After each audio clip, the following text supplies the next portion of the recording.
Former missing persons. What's your story? In 1975, I was a 2-year-old American child living in Iran. This was before the fall of the Shah and America was friendly with Iran. My father was an independent contractor training the Iranian military how to fly helicopters. We lived in a beautiful home in the expat part of Tehran. I was a tow-headed white toddler with blue eyes, which was a rarity in those parts.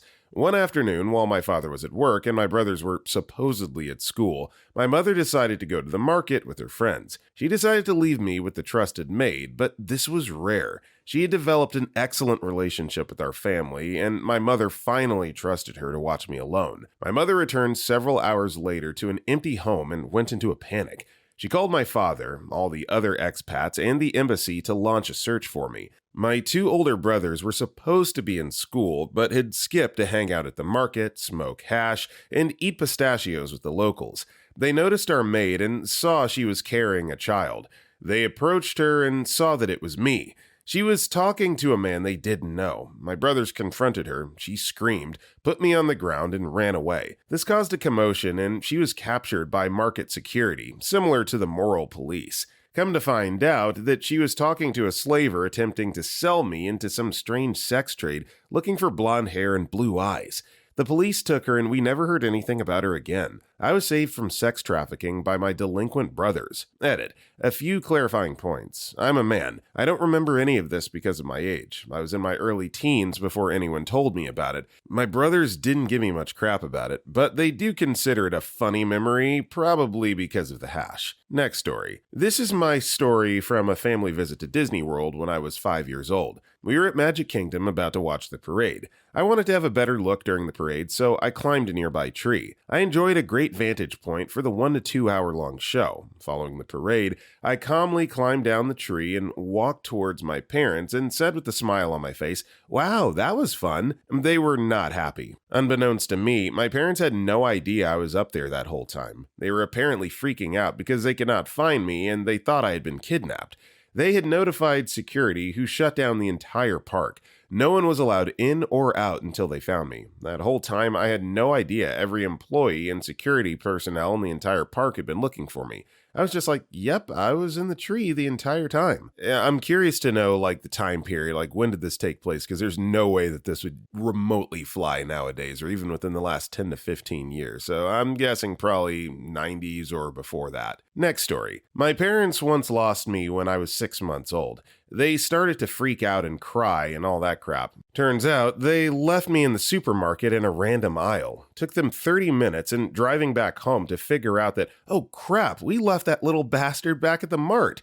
True story. Next story. In 7th grade, I overslept my alarm, and my mom thought I went to school. So later in the day, around 8ish, the school calls my home, telling that I was not at school. Since my mom thought I was at school, she starts freaking out, and apparently there is a whole school-wide report on trying to find my whereabouts. I eventually get out of bed and realize that I'm wicked late, so I run to school and kind of unique my way into class during the bells. The teacher comes in, kind of frantic, and asks, "Has anyone had any contact with new username?" And then she makes eye contact with me and was like, "Go to the office." Then everything got sorted out after that. My friends still occasionally joke about it, and they made a Facebook page for me about the subject. Next story. I was missing for 3 days out in the open water. I was boating with my father, and we were in a small boat. We had all sorts of supplies: knives, life jackets, fishing rods, flares, cooking utensils and materials, all the stuff. Anyways, we were both in this one boat. We were at a dock, but we didn't tie the boat to the dock, which was a dumb idea. I was told to hold on to the dock so I don't flow away. I held on, but there were somewhat strong currents and it was kind of windy. I let go. I didn't mean to. I had to. I didn't know how to swim at this time, but I started to float away. Couldn't jump out because I would most likely drown, and I was out of sight. I panicked and just hoped for the best. If we didn't have the materials in the boat, I probably would have died. Anyways, I floated away, and eventually I was out of sight from the land. It was very, very scary. I closed my eyes and just hoped to God I would survive. I prayed, and I'm an atheist. I wanted all the luck I could get. I kept hydrated with the bottled water we had on board, and we had some dried nuts and fruits on board too. I had a thermal blanket, so to go to sleep, I would lay in the middle of the boat and cover myself with it. It was surprisingly warm. Anyways, I just tried to keep myself warm and make sure I didn't tip the boat for 3 days. They had boats out looking for me within 2 hours of me floating away. Eventually, they sent out helicopters, and I was found after 3 days of being lost out on the open water by a helicopter. It was the scariest 3 days of my life. I apologize if this wasn't very long. I'm on mobile and it's hard to type here. I may add on when I go on a real computer. I think there is a news report on it somewhere. I'll have to look for that. Edit 1. I should mention that the reason my dad was away from the boat is because he went to the truck to get gas, as the boat was out of gas. I hope that clears some things up. Thought I should mention I was 12 years old. This was in PEI in Canada. This happened around 2.5 years ago. I'm 14 now. Next story. So I had a pretty normal childhood. White suburban family, private school, complete material access, yada yada. I've always loved unconventional travel, as in going to places for the experience and the people, rather than renting a $1,200 condo and being a tourist. My parents and I constantly took vacations, and we would see hitchhikers, and I always admired them, the complete freedom and the crap you get to see. This feeling grew and grew until one day, after we got home from a Denver trip, I said F it and decided to go on a real adventure. I woke up one morning for school, like any other, only I didn't bring my school backpack. I brought my grandpa's Alice pack he handed down to me, loaded with camping gear and exactly $87. I drove up to the school, told my best friend at the time what my plan was, and drove to a truck stop on the northern outskirts of the city. Went into the bathroom, shaved my head, I had very long hair at the time, threw away my phone, destroyed my SIM card, cut up my ID and flushed it, and skip ahead 3 weeks. Lots has happened, far too many small stories to include, and I'm within 25 miles of the Canadian border. I'm not recognizable, and I've been passing off as a 22-year-old destitute, avoiding police detection. I've made one phone call back to my buddy, who then passed on my good tidings and apologies to my family and friends. I managed to book myself a small private flight through the Canadian border with a farmer, on his way home to his family in exchange for a partner during the flight to negate the boredom. No passport checks, no nothing. He drives me from the airfield to the nearest town. I'm in Alberta at this point, and I thumb up to a craphole city about 100 miles from Alaska. I met up with some Canadian gutter punks, and they take me tagging. I was a graffiti writer at the time. And I hop my only freight train right to the Alaskan border. I get yet another small flight to Juneau, and stayed in Juneau for 2 weeks. I turn 18, I call my parents, and they book me a flight back home, and then my life carried on as if nothing ever happened. Next story. I don't know if this counts as missing person. Police were looking for me, but it was for less than 3 days. When I was about 14, I started suffering from really terrible hallucinations, partly because of a bad reaction to a new medication I was taking, and was suddenly and unexplainably terrified of every single human being near me. I'd suffered from anxiety for years, and I think this just amplified it. The only logical explanation my brain came up with was to go to a place where I thought I'd be safe, which was this little rocky ledge overlooking a hill and a nature reserve near my home that I used to go to as a kid. My memory is so foggy because I'm pretty sure I was having a complete nervous breakdown. I was smart enough to take my school backpack with me, which had my water bottle in it. And by the time they found me, luckily, my parents remembered my special place and checked it. I was severely dehydrated and hungrier than I've ever been. My parents were so embarrassed. They kept me in hospital for a week and said it was flu. Next story. My biological mother lost custody of myself and my siblings, so she decided to move to the USA in secret, forging the necessary paperwork to get us out of Europe. That was 2001. She proceeded to raise us in the lie that our father had abandoned us, and that he was a hateful monster. I was on the missing persons list until a private investigator on my father's money found us. So much more to the story. Missing officially for 8 years. Next story. I was in the military, serving on tanks. My unit was in the field for what seemed like forever. They let everyone go back into the barracks for a night to get cleaned up, but needed some guys to stay out in the field to watch the tanks. There was an alert the following morning, and I was reported as AWOL by my platoon sergeant to battalion. His exact words were, quote, I'm tired of him effing everything up and me getting in trouble for it. I'm not covering his ass this time. Imagine his surprise when the unit returned to the tanks to see me, still on guard duty, where I was assigned the night before, by my platoon sergeant. He reported me missing because I was exactly where he told me to be. As punishment for being exactly where I was told to be, I was denied my one night back in the barracks. Such is life in the military. Next story. My parents lost me in an amusement park when I was 7. They had given me $20 to play a game and wanted me to give them change when I was done. I still don't know what exactly caused me to become lost, but when I walked back, my parents were gone. Now I loved my parents and all, but I was quite thrilled at being alone as I was a strangely independent child.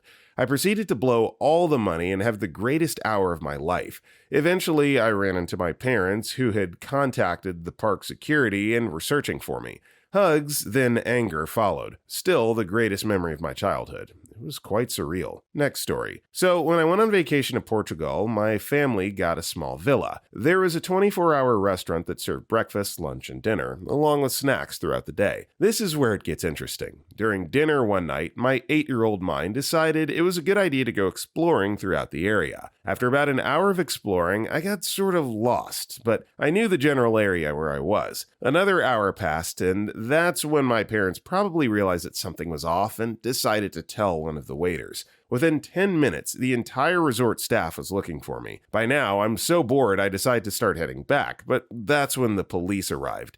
I was for some reason terrified of the police, even though I grew up in a safe neighborhood without much crime. So back to the police showing up. I make a break for it to the one place I thought was safe, the villa we stayed in. I hid in the closet and didn't move for what had to have been another hour. By now, it's around midnight and my parents return to the room. My mom is sobbing and my dad is trying to comfort her. I hop out of the closet and that was my 5 or 6 hours I spent missing in Portugal. Next story. Obligatory not me, but my cousin's cousin, who I went to high school with, was a missing person. Her mom started a Facebook group called Help Us Find Casey. For whatever reason, it went viral. Nearly 250,000 people joined the group and liked the page, whatever. About 3/4 of the responses were along the lines of, "We've got eyes out for her," whatever state and province they were in, "prayers and well wishes to you," but the rest of the responses were like, "This is a effing hoax. Shame on you for freaking people out. You must really like attention, you female dog. You're an idiot. Give it up. No one pay this woman any attention." It got to the point that people were searching if the page was a hoax or not. Snopes ended up posting an entry on it, confirming that Casey was actually missing. Her mom wasn't asking for money, just for people to keep an eye out for Casey and her boyfriend. My brother is the same age as Casey and was good friends with her. She and her boyfriend ran away because they, quote, needed to get away for a little while, according to my brother. They were gone for close to a week before they were found at a hotel. Cops with guns literally busted the door open, aimed at them. If my family gossip is to be trusted, Angela, Casey's mom, didn't like Chris, the boyfriend. However, because of the dislike, they were afraid Chris had kidnapped Casey. They basically spent a few days in a hotel watching TV. Pretty boring story from Casey's side. Much more interesting for me as a sort of family member. Edit. Yes, I'm aware they were having sex, but my point is that they didn't have some crazy adventure. They literally went to a hotel in bum F nowhere, had sex, and watched TV for 3 days. Next story. I was abducted from a shopping cart while my mother was shopping. I was probably 2 months old at the time. My mother went to grab something off the shelf, and when she turned around, I was gone. Of course, I don't remember since I was pretty young, but my mother said it was a pretty scary moment. Once she saw I was missing, she ran up to the checkout lane to report that her child had been abducted. Luckily, someone knew something was up when they seen a female VA patient walking out with a baby and was able to chase her out the door and get the make of the vehicle she got into.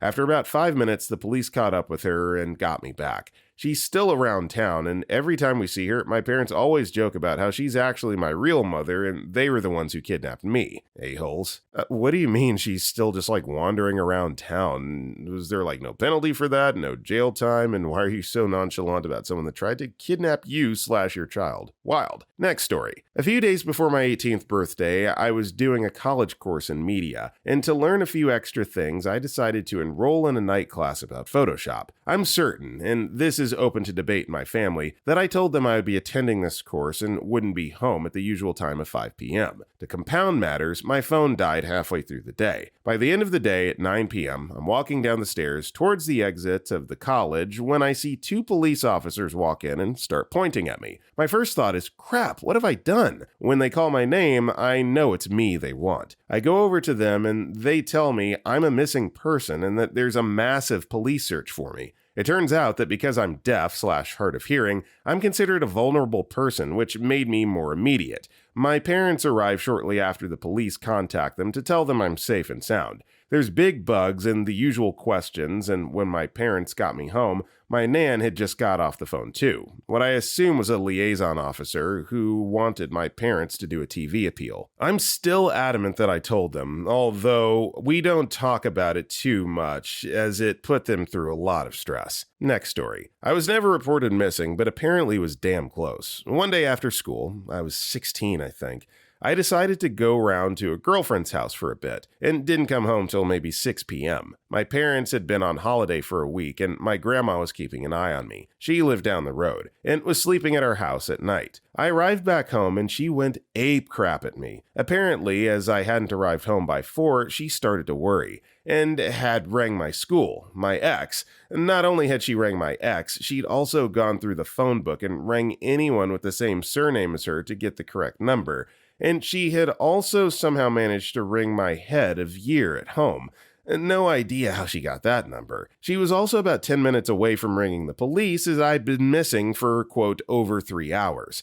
So due to this, I had to speak to my ex, was not happy to do that, and apologize and assure her I was alive, and to also go through a long chat with my head of year regarding if I was wanting a cell phone alive, feeling low, and needed help or anything else. Apparently, the answer of I was trying to get my end away wasn't accepted. What annoyed me the most was I had a mobile phone, but instead of calling me on it, I was given a 3-month-long headache of having to deal with the fallout. Ugh. Next story. My mom brings this one up all the time when she feels like making me feel bad. It hardly snows where I live, so when it does, it's kind of a big deal. I was 12 and so excited that we got about a foot of snow the past night. School was canceled. I remember playing in it all morning, then thinking how I must try out my bright blue sled later with a friend on the hill nearby. We lived in a very quiet country neighborhood with little traffic. After calling my friend, I grabbed my trusty plastic sled and trudge out into the winter wonderland. It takes about 10 minutes to get her house, and we eagerly head to the hill. It's so awesome, and we have fun for hours. After I was completely soaked through my garments and cheeks frozen, I decided to make my way home. In such a taste of ecstasy from the run I'd had, I hurry onward. I start walking up our drive, and the snow is trashed. There are tire marks everywhere, and all the ice is broken in the pool. What the heck happened while I was gone? I sure hoped everyone was okay. Well, turns out I didn't tell anyone where I was going. My parents and older brother had no idea where I had gone. They called the police and the fire department, and they broke the ice in the pool thinking I had gone through the ice and died, and according to my mother, they also had scent dogs trying to find me. They were pretty mad. Next story. My parents tried to report me missing and possibly kidnapped because when I graduated high school, I flew to a few Occupy rallies with my uncle. I had told them I was going, but they disapproved because they thought my uncle and I had an inappropriate relationship. Let me explain. My uncle and I are huge betards. So, one day, my mom catches me dancing around naked in front of my webcam. I was on chat roulette. She does a little more research on my internet usage and browses 4chan. She heard my uncle and I talking about it, so she instantly thought I was like webcamming him naked on it or something. It was a weird situation. I was 18 at the time, but I came home to a crap storm. My brother told me that the police told my parents they couldn't file me missing for a few days or something. Next story. When I was 3, my parents lost me in a blizzard Beach at Disney World. A fat couple picked me up and dropped me at the Lost and Found, where I sat for several hours.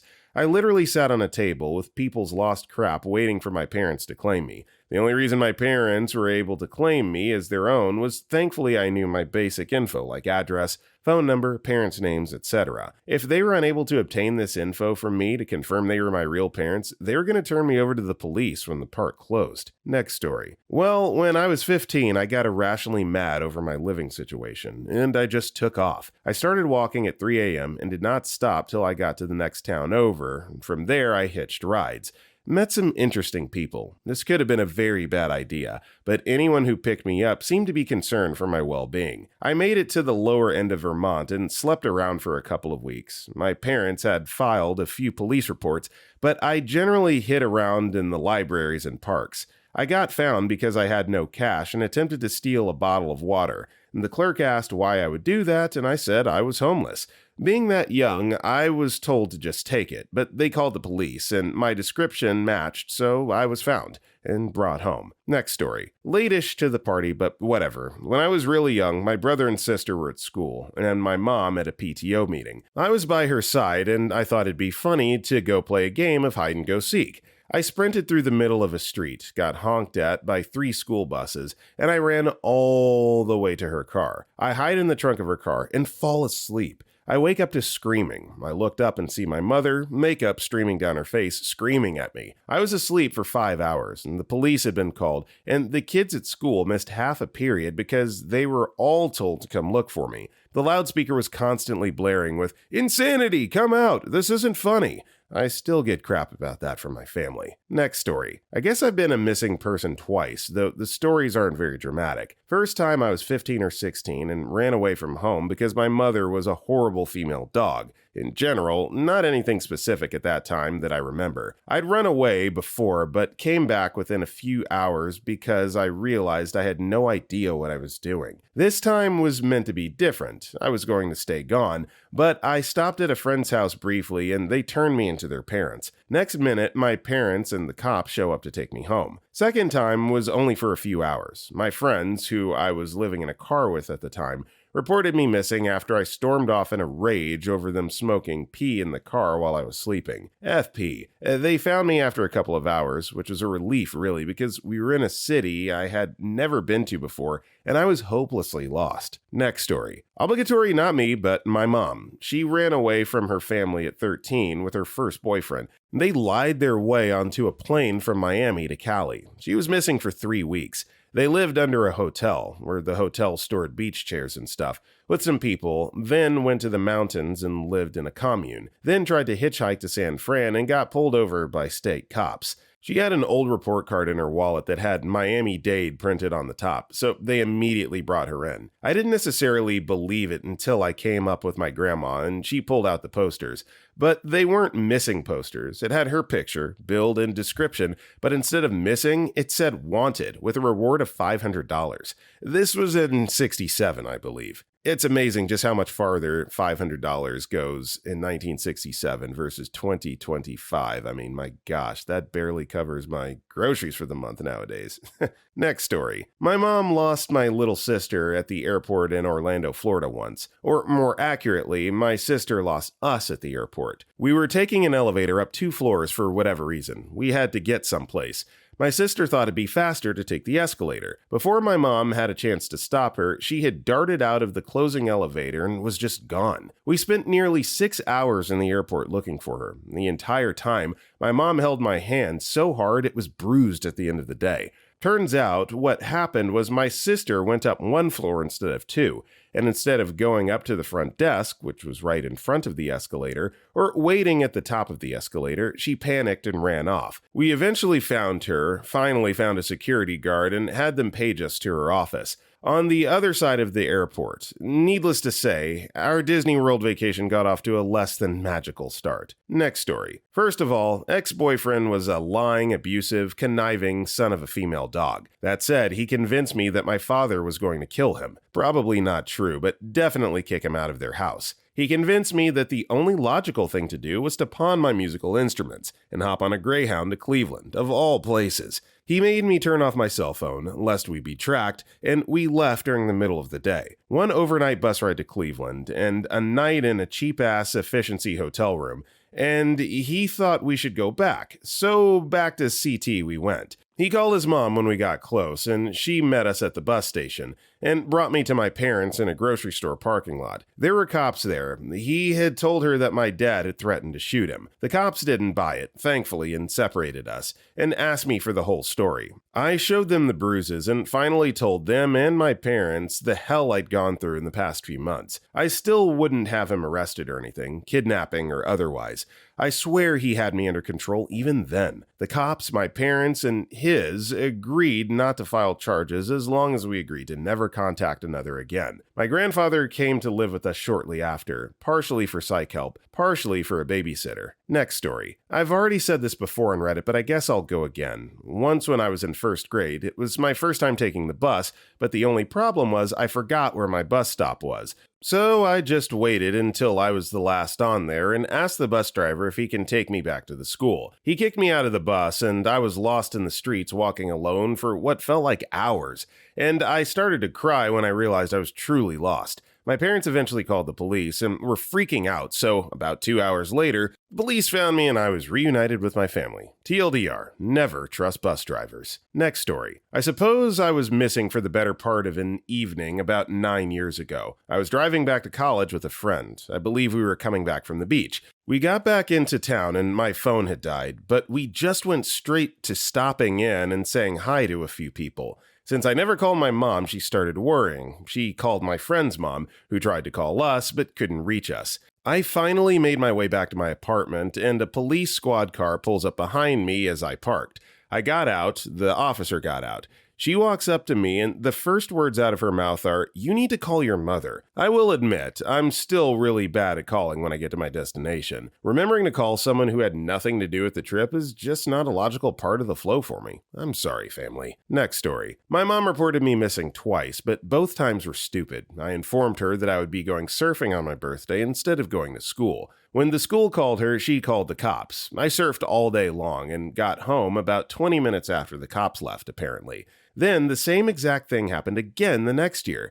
That second episode landed me on a runaway list. That meant if I went missing and nobody had actually seen me get taken, the cops wouldn't file a missing person report for 72 hours. I told my mom she was an idiot, and thanks for the 3 days of SA and torture. She agreed, later when she wasn't royally pissed anymore. But my family does have an awesome story involving my grandmother, my then 8-year-old uncle, and a rabid feminist. My uncle decided one day that he had had enough, packed up his comic books, and told my grandma goodbye forever as he walked out the door. He had done that sort of thing before, but was always home before dinner, so she just told him goodbye and let him go. Dinner came and went with no sign of my uncle. My grandmother began to worry. By the time it got dark, she was in full panic mode. Cops were called, neighborhoods were canvassed, phone trees were activated, nothing. Sometime in the middle of the next morning, one of the moms of a classmate, the rabid feminist, pulls up with my uncle in the car. All she tells my grandma is that they decided to go ahead and let him do a sleepover with their son before bringing him home. My grandmother is pissed, but lets it slide. She thought maybe it was late as he was tired when they found him. So they kept him so as not to disturb anyone or something. It wasn't until the cops questioned my uncle that the truth came out. He had gone directly to play with his friend and was never anywhere else. The rabid feminist had known where he was the entire time, even when she got her call from the phone tree. Now Grandma has gone next level ballistic. The cops wrote it off as a misunderstanding, and since my grandfather is active in the town's politics, he convinced my grandmother to let it go. 6 months later, my grandma is shopping in the local supermarket when she comes upon a display that says, "Support a boy, nominate a deserving young man to win a $500 scholarship to the trade school of his choice." That night, my grandmother left an anonymous note in the feminist mailbox regarding the display. The next morning, the feminist went down to the supermarket, leafleted every car in the lot, caused a major scene with the management, left, came back, and took a sledgehammer to the display. She was arrested and spent 6 months in jail, and paid an insane amount of fines for contempt of court since she decided to use her hearing as an opportunity to gain publicity for the movement. TLDR, don't F with my grandma. She's smarter and more devious than you, and you will not win. Next story. I'm a little late, but here goes. I was 16 years old and I had fallen in love with a girl I met online. She was completely insane and manipulative, and I was young and stupid. Well, one Super Bowl Sunday night, she decided to threaten her life if I didn't drive the about 400 miles to see her. I had gotten my license roughly a month before this occurrence, so I decided I was a master of the road. My family walked over to a neighbor's house for a Super Bowl party, and I started packing my bags. I was setting out to start a life with my Juliet. She lived in Mount Juliet, Tennessee. The irony. I caught up with my family at the party so they wouldn't get suspicious, and I slipped away from the party and into the basement of the house. I quietly opened a window and sprinted home. My dad's car was blocking the car I needed, so I had to run into the house and search for his keys to move it out of the way. Then I raced back into the house to grab everything I wanted to start my new life with. I had previously written a letter to my parents about how much I loved them and wished they wouldn't come looking for me, and I set it on my bed. I proceeded to take 2 trips of luggage downstairs to the car. The first trip was just the clothes and necessities. The second was my 2 guitars and an amp. It was about a 5-hour drive that started at 9 p.m. and ended around 2 a.m. I had stolen my parents' car and my brother's iPad for navigation. I made one mistake. My parents had called the police, who had searched through the internet history to find directions to the girl's house. They had also found her phone number on a social network she had, and my best friend, who I was conversing with at the party just hours before, was helping the police track me down. He called the girl I was going to see and bickered her out, called her crazy and psychotic, all true, and begged her to tell me not to come. She responded by pretending to know nothing about me or the situation at hand. She called me up while I was driving to her house and told me everything my friend had said. The car was a red 1998 Pontiac minivan. I pulled into her neighborhood and immediately shut off the location services on the iPad. I pulled into the cul-de-sac. I wasn't sure which house was hers, so I stepped out of the car and started calling her phone. Then I heard a window open up and a girl whispered my name from across the street-lit pavement. She was leaning out of the bedroom window of her one-story home. This was the first time I heard her voice without it coming through a phone. This was the first time I saw her face that wasn't frozen in a picture or jittering across FaceTime. I walked over to her and stared at her. Both of us were stupidly smiling at each other, trying to find out how to get me inside her room. We were both so happy we couldn't think straight. Her first idea was to throw out her school backpack and have me stand on it. It didn't help at all. I tossed her backpack back up to her and she caught it. I decided to jump up and grab at the window, pulling myself through, and it worked. I was in her room. She was much shorter than I was, but this is what I had been waiting for. She was perfect. Nope, she was completely insane and wanting to self-unalive. This is when I started to break down. We started hugging, and I didn't let go for about 10 minutes. Through my tears, I noticed that she was also crying. I was so conflicted with the emotions of leaving my previous life behind and starting a new one with someone not perfect. After we pulled away from each other, I remember some sort of conversation, but I don't remember what it was about. The next thing I remember, we were both in her bed. We were both 16. And somewhere along the night, when my lips passed over her shoulder, I noticed irregular cuts along her shoulder. Then I read what the cuts spelled. It spelled my name. And for the sake of this post, I'll skip ahead until morning. I woke up to the noise of her mother walking around the house. I could see her shadow move across the light coming through the bottom of the bedroom door. I was scared to death. Since I hadn't named her yet, so I'll call her Juliet. Juliet told me not to worry. Her mom never comes into her room, and she always leaves the house early to take Juliet's brother to school. Another hour of talking about my new life in Juliet's bed. It was time for Juliet to go to school. It became apparent that neither of us had thought this through. She fetched me a glass of water, and I took the time of her absence to search for my clothes. Then I was alone, in somebody else's house. I was texting Juliet from her room, and she told me where the food was if I was hungry, and told me where the towels were if I were to take a shower. I remember taking a shower and feeling disgusted with myself by being in a home without the owner knowing. I walked into the kitchen and opened the pantry. I saw a Pop-Tart box and grabbed one. It was Oreo. I hated those, but I took it. After one bite, I texted Juliet and asked where the trash was. The garage.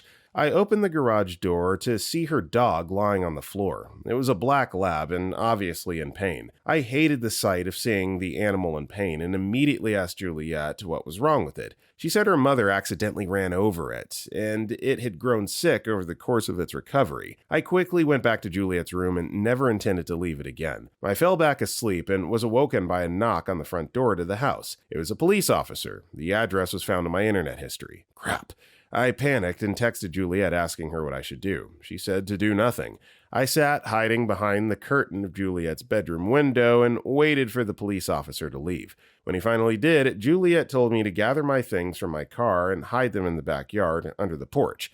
After hiding my things, I got in my car and drove it to a nearby BP gas station and left it there until I could figure out what to do with it. I took my hat out of the passenger seat and started walking back. The walk back was long, down a hill, up a hill, 3 more blocks, and I was back in Juliet's room. Only I had another problem. One of Juliet's neighbors had seen me enter the house. I didn't bring my phone into my new life, and I'd been texting Juliet using her iPad Touch.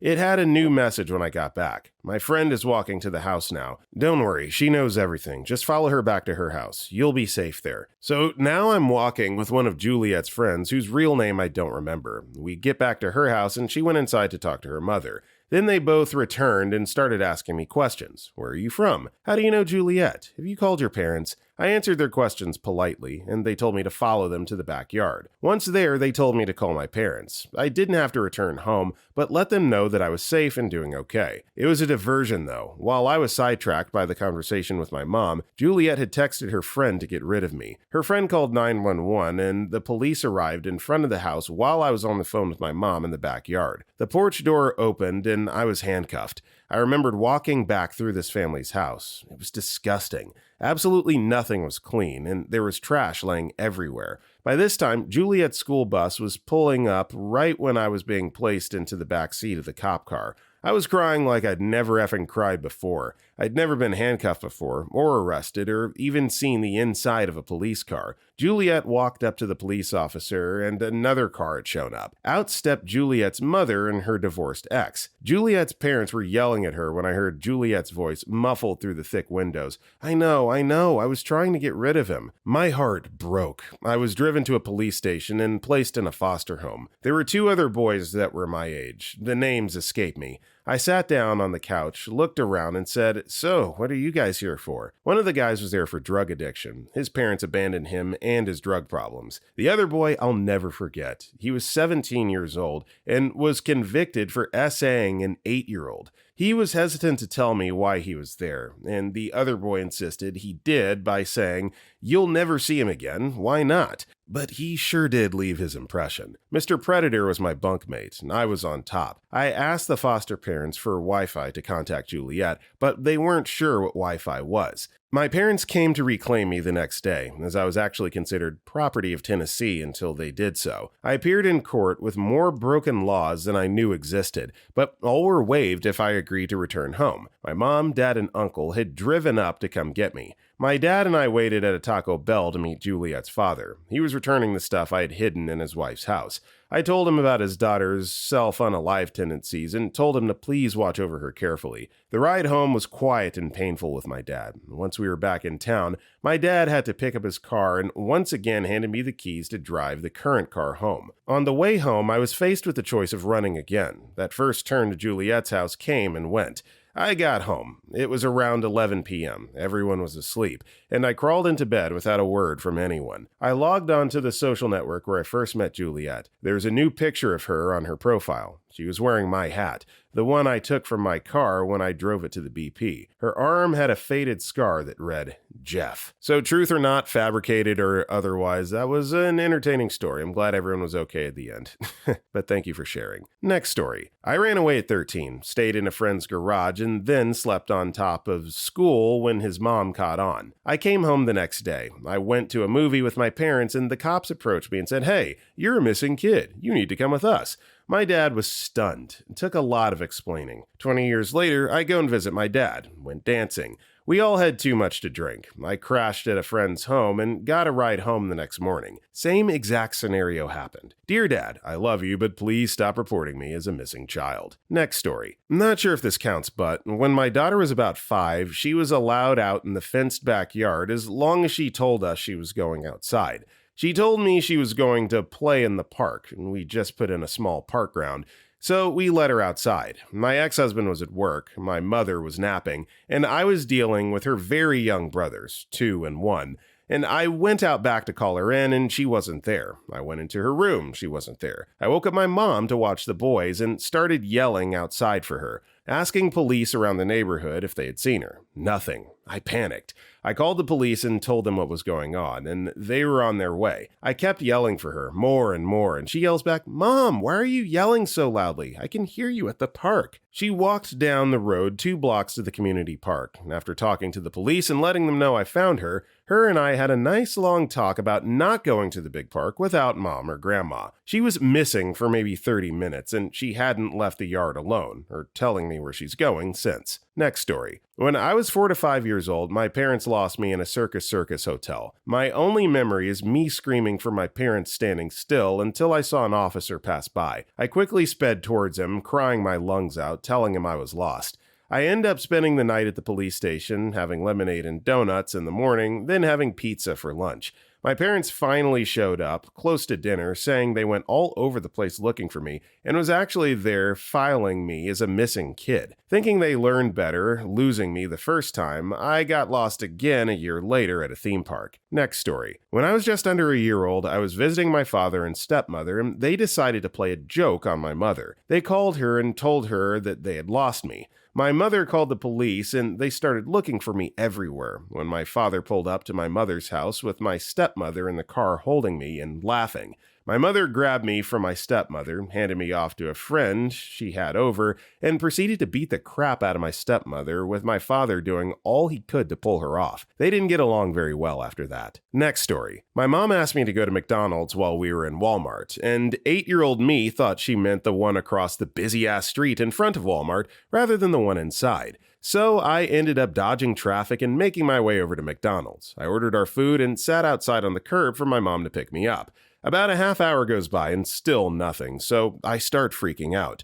This guy comes up and asks where my mom is, and I says she's at Walmart and I'm waiting for her to pick me up. But it's been a while. He shows me his badge. He was an off-duty cop, and I get in his Hummer with his family and they drive me back to where my mom was. The look that my mom gave me when she saw me was probably the scariest thing of the whole experience. Next story. Back when I was in 9th grade, myself and 2 friends of mine heard about a party that was going to happen and decided to go. We got ready and left without telling our parents. The party was going on across town, and because we were walking the whole way, we left early. We got close to our high school, which backs onto a massive forest, and my one friend claimed she knew a shortcut through the woods that would get us to the party faster. So we decided to go for it, and before we knew it, we were lost. We gave up on the idea of going to the party and just tried to find a way out. Going back the way we came just got us even more lost, and we reached a really deep part of the woods where the trees were so dense that hardly any sunlight was getting through it, and it was really dark and creepy as hell. The sun was going down, and we were getting freaked out. We had already been wandering for close to 3 hours and knew our parents were probably having a crap fit. Just as the sun was setting, we happened to run into a couple of guys mountain biking through the woods, and they led us the way out. We ran up to the main road just as a bus pulls up. We're all soaking wet and covered in mud from unsuccessfully trying to cross a river at one point to get to what we thought was a way out.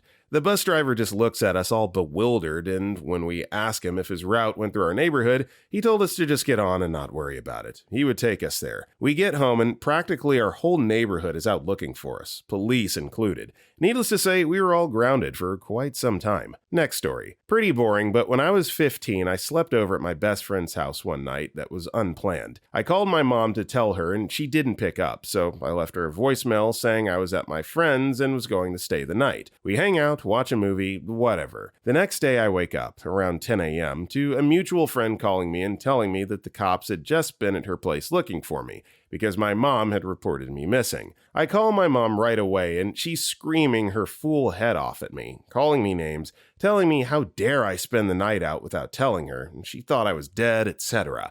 And in the meantime, the cops show up at my friend's house where I was, and they wanted to bring me home immediately as a runaway.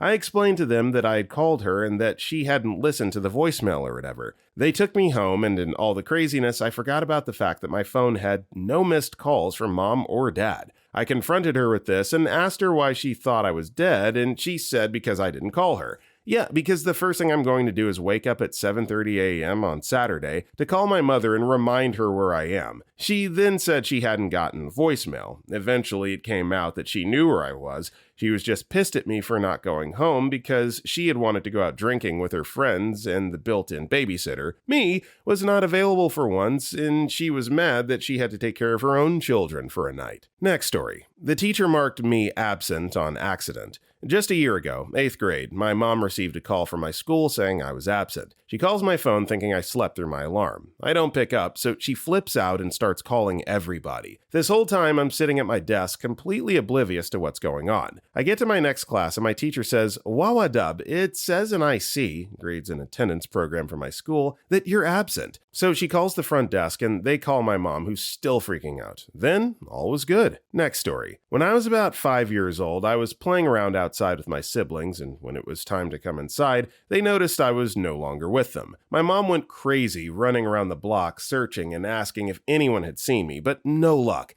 She comes back home and sends all kids to their rooms, and a few minutes later, my brother comes out and said that I was in his bed. Apparently, I was tired and decided to take a nap on the top bunk against the wall and under a blanket. Next story. My family moved into a new house in '92. I went to play with the only other 6-year-old boy I could find, who I had seen while driving around the neighborhood with my parents a few days before. Basically, I left on my little bike, rode 3 blocks to a stranger's house, and played until the tornado sirens went off.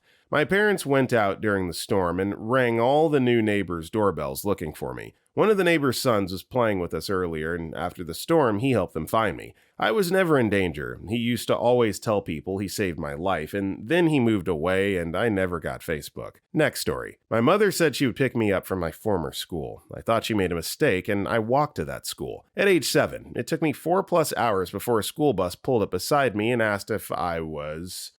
who I was. The bus driver said I would get in the biggest trouble of my life because of it. My parents never mentioned it, not because they didn't care. Rather, I feel my father was not upset at me, more my mom. My mother was critical, but never said anything negative after that. Edit. This was before the Amber Alert. School buses did not go home. They drove hours after their shift to find my stupid ass. Police cars everywhere. Passed me dozens of times. Never stopped. I got to 10 minutes walk from home when a school bus stopped and asked,